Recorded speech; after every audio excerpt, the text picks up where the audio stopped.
We did reach the community centre after all. So have a little drink, Liz.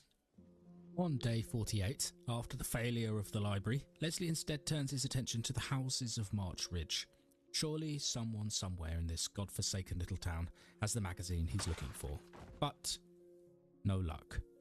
Leslie's been getting very depressed. Very, very depressed. How can you be depressed? Look, all that good stuff we've just found, Leslie.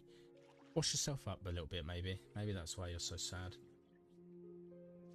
I mean, you're washing yourself in a toilet and doesn't make things much better, but severely depressed again. Poor Leslie. We're going to get blackout drunk later, okay, mate? You just have to persevere a little bit longer for me so we can find this goddamn magazine. I would be depressed too if I was looking everywhere for this magazine. I couldn't find it. Peanut butter. Making a sandwich on their desk. Freaks. Leslie falls into a deep, magazine-induced depression and decides to start screaming his head off in the middle of the street, attracting every nearby zombie to the sharp edge of his katana. He faffs around with a gun in a building and almost gets the ultimate punishment.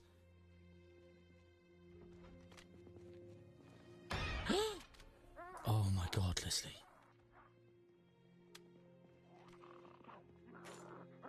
That is not the right time to be messing around, young man. Oh, that could have been it. Could have been it. Could have been it. Just messing around with a shotgun.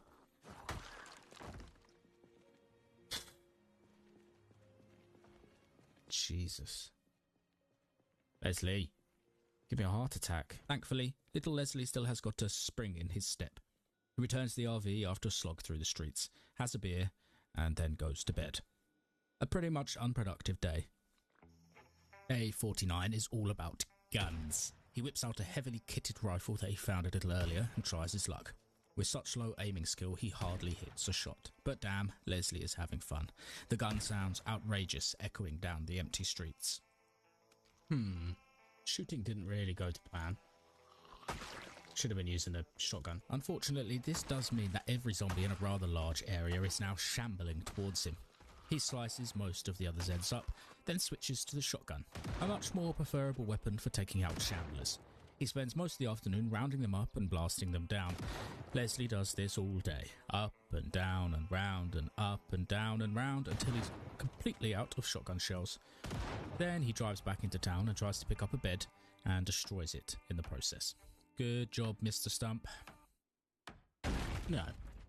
After a day of sheer brutality, Leslie returns to the warm, humming, throbbing belly of Rod.